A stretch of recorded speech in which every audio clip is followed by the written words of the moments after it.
Bismillahirrahmanirrahim. Assalamu alaikum everyone. Hope you all are good.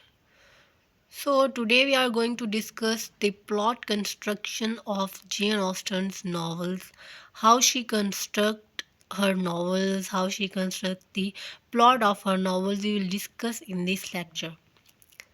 Gen Austen as a novelist के ऊपर मैं पहले एक वीडियो बना चुकी हूँ।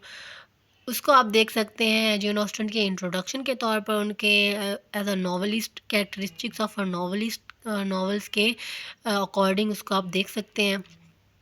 वीडियो शुरू करने से पहले अगर आपने मेरे चैनल को सब्सक्राइब नहीं किया है तो वीडियो को लाइक शेयर और चैनल को ज़रूर सब्सक्राइब करें ताकि इंग्लिश लिटरेचर, पॉलिटिकल साइंस और लिंग्विस्टिक्स से रिलेटेड टॉपिक्स की वीडियोस आप तक पहुंचती रहें। तो शुरू करते हैं आज की हमारी वीडियो। सबसे पहले हम इंट्रोडक्शन देखेंगे। जेन ऑस्टन की जो ग्रेट स्किल है वो प्लॉट कंस्ट्रक्शन में पाई जाती है। उनकी प्लॉट्स जो हैं वो स्किलफुली कंस्ट्रक्टेड होती हैं और हाईएस्ट ऑब्जेक्ट होती हैं उनकी आर्टिस्टिक परफेक्शन का। उनके नॉवेल्स में एग्जैक्टनेस ऑफ स्ट्रक्चर होती है और सिमेट्री ऑफ फॉर्म होती है।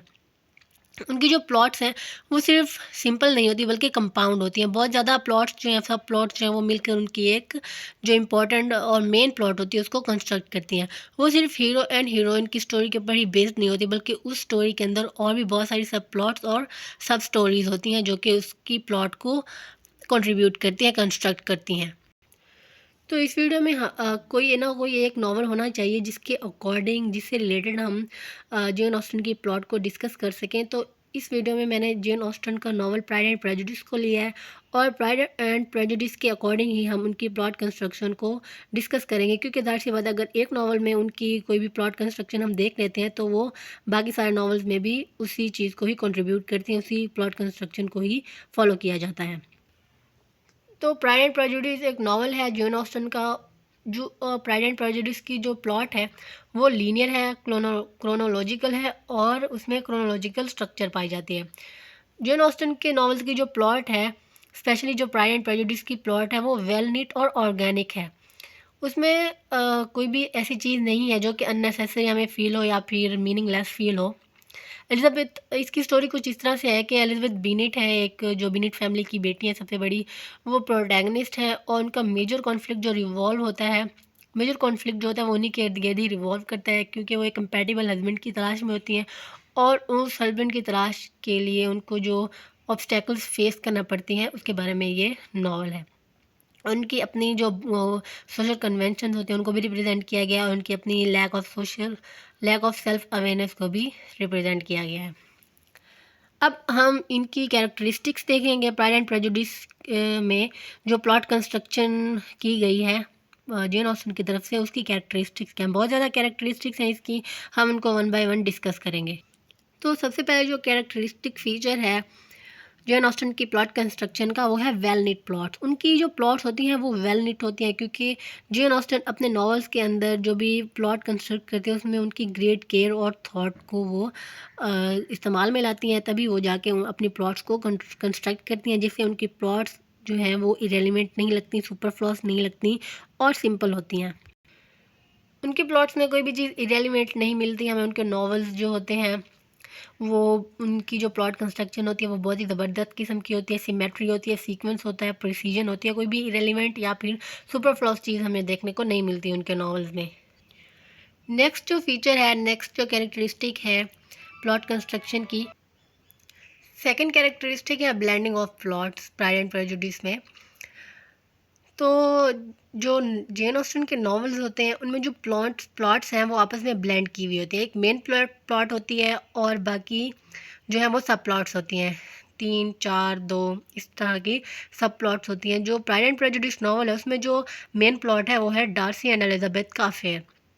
तो इसके अलावा जो और प्लॉट्स हमें देखने को मिलती हैं, जो और अफेयर्स हमें देखने को मिलते हैं, वो है जेन और Bingley affair, Lydia and Wickham की स्टोरी, शार्लेट और कॉलिंस की जो स्टोरी है वो हमें देखने को मिलती है और ये अलग अलग सब प्लॉट्स जो हैं वो मानी जाती हैं। तो ये जो सब प्लॉट्स हैं वो इसेंशियल हैं, मेन प्लॉट को कंट्रीब्यूट करती हैं, मेन प्लॉट की प्रोग्रेस को कंट्रीब्यूट करती हैं और इनकी जो सब प्लॉट्स हैं और मेन प्लॉट्स हैं ये आपस में रिलेट करते हैं, आपस में लिंक होता है इनका। और ये जो इंटरलिंकिंग है मेन प्लॉट की और सब प्लॉट्स की, ये ना सिर्फ हमें प्राइड एंड प्रेजुडिस में देखने को मिलती हैं बल्कि जेन ऑस्टन के और भी नॉवेल्स में हमें ये देखने को मिलते हैं। जैसे सेंस एंड सेंसिबिलिटी है, एमा है, मैनफील्ड पार्क है, और इस तरह के जो और 6 नॉवेल्स हैं जेन ऑस्टन के, उनमें भी ये कैरेक्टरिस्टिक जो है वो देखने को मिलती है, मेन प्लॉट की और सब प्लॉट्स की इंटरलिंकिंग की। और उनकी जो प्लॉट्स हैं उनके नॉवेल्स के, वो कंपाउंड हैं, डिफरेंट, और बहुत सारे जो पेयर्स ऑफ लव हैं उनके ऊपर बेस्ड होती है बहुत ज़्यादा, और भी सेवरल पेयर्स होते हैं और भी सेवरल सब प्लॉट्स होते हैं उनके नॉवेल्स में। बट उनकी जो इसेंशियल क्राफ्ट्समैनशिप है वो इसमें पाई जाती है कि ये सब प्लॉट्स और मेन प्लॉट को आपस में इंटरलिंक करती हैं और उनको होल्ड करके रखती हैं, जो कि सब प्लॉट्स हैं वो मेन प्लॉट को कंट्रीब्यूट करती हैं। थर्ड कैरेक्टरिस्टिक हमारे पास है प्लॉट सिमेट्री की। जेन ऑस्टन के नॉवल में प्लेसेस की सिमेट्री पाई जाती है, प्लेसेस का सीक्वेंस पाया जाता है। सबसे पहले जो हम सेट देखते हैं प्लेसेस का वो है लॉन्गबॉर्न और नेदरफील्ड में। प्राइड एंड प्रेजुडिस में सबसे पहला जो एक्ट होता है वो लॉन्गबॉर्न में, फिर नेदरफील्ड में। उसके बाद जो सेकंड सेट है वो रोजिंग्स में टुक प्लेस करता है, और जो थर्ड सेट है वो पेम्बरले और दोबारा लॉन्गबॉर्न में जो प्लेसेस हैं ये उनको दिखाया जाता है उनकी प्लॉट कंस्ट्रक्शन में। इसके अलावा जो 2 मैरिजेज़ हैं इस नॉवल में, प्राइड एंड प्रेजुडिस में, वो भी सिमेट्रिकली प्लेस होती हैं। जो चार्लोट और कॉलिंस की जो मैरिज है वो प्ले की नॉवल की बिगनिंग में होती है, और जो लीडिया एंड विक्रम की मैरिज है वो नॉवल के एंड में होती है। तो ये भी सिमेट्री को कंट्रीब्यूट करती हैं। जेन ऑस्टन के नॉवल में सीक्वेंस ऑफ इवेंट्स भी पाया जाता है। जेन ऑस्टन के नॉवल्स में जो इवेंट्स होते हैं वो सीक्वेंशियल ऑर्डर में अकर होते हैं। सबसे पहले जो ये स्टोरी है प्राइड एंड प्रेजुडिस की, उसमें बहुत सारे इवेंट्स पाए जाते हैं, और जो मेनली जो इंसिडेंट्स और इवेंट्स हैं प्राइड एंड प्रेजुडिस के अंदर, वो एक नेचुरल और लॉजिकल ऑर्डर को फॉलो करते हैं।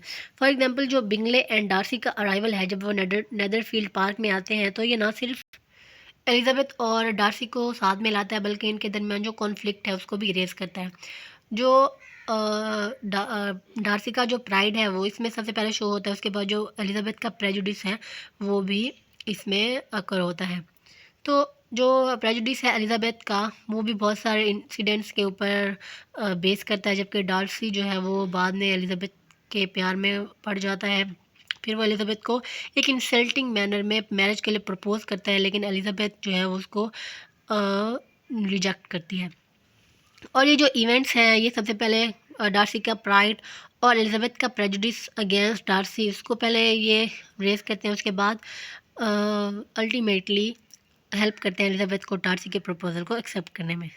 तो इनमें जो सीक्वेंस ऑफ इवेंट है ये भी प्लॉट कंस्ट्रक्शन में इंपॉर्टेंट रोल प्ले करता है।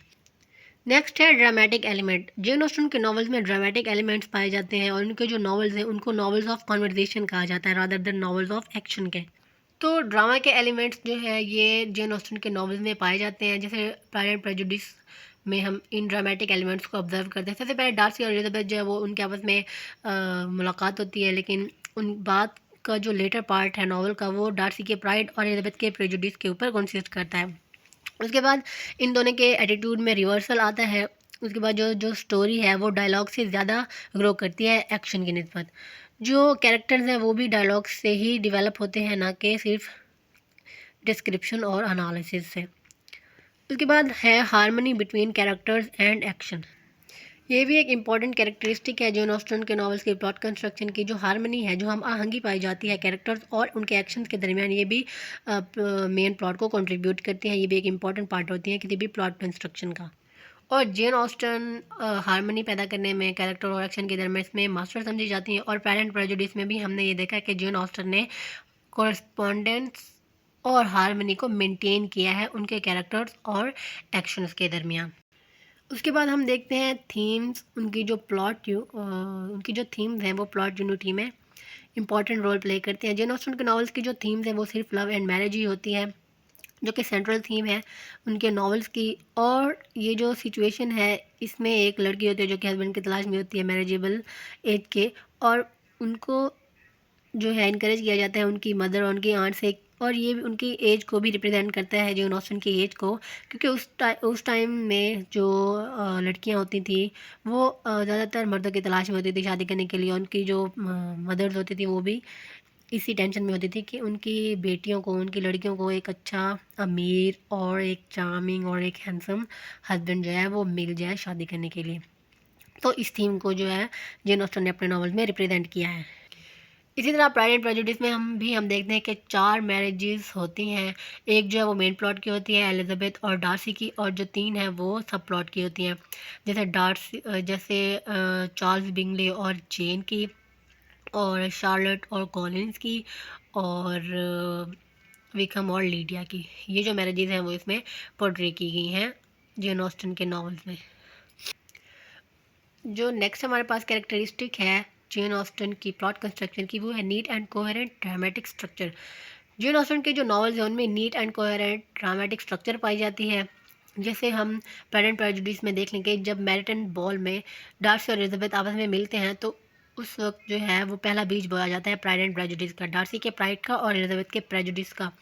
तो ये जो प्रेजुडिस है एलिजाबेथ का, वो विक्रम की जो बातें होती हैं उससे ज़्यादा बढ़ जाता है, क्योंकि विक्रम एलिजाबेथ को कहता है कि डार्सी ने उसके साथ अनफेयर ट्रीटमेंट किया, उसको उसकी जायदाद में हिस्सा नहीं दिया। और जो डार्सी है वो अट्रैक्ट होता है एलिजाबेथ के माइंड से, एलिजाबेथ की जो सेंसिबिलिटी होती है उससे। और जब एलिजाबेथ हैंड्सफोर्ड पर्सनेज के विजिट पर जाती हैं तो डार्सी उसको प्रपोज करता है, लेकिन एलिजाबेथ उसके प्रपोज़ल को रिजेक्ट कर देते हैं, क्योंकि उसके प्रपोज़ल में एक प्राइड छलक रहा होता है, क्योंकि वो कहता है कि तुम खुश नसीब हो कि मैं तुम्हें प्रपोज़ कर रहा हूँ या मैं तुमसे शादी कर रहा हूँ। तो इससे एलिजाबेथ जो है वो डार्सी के प्रपोज़ल को रिजेक्ट कर देती है, और ये जो रिजेक्शन होती है ये ड्रामेटिक क्लाइमैक्स होता है प्लॉट का। तो इसमें हम जो प्लॉट्स हैं वो बिल्कुल नीट हमें नज़र आती हैं, और कोहेरेंसी उनमें जो है वो नज़र आती है। उसके बाद है एंडिंग ऑफ द प्लॉट। जो एंड होता है नॉवल का, उसमें एलिजाबेथ और डार्सी जो है उनकी शादी हो जाती है, और वो पेम्बरले में रहने के लिए चले जाते हैं, और जेन और बिंगले भी वो एक एस्टेट में मूव कर जाते हैं, उनकी भी शादी हो जाती है, और जो अदर मेंबर्स होते हैं वो भी एक दूसरे से रिलेशनशिप में आगे बढ़ जाते हैं।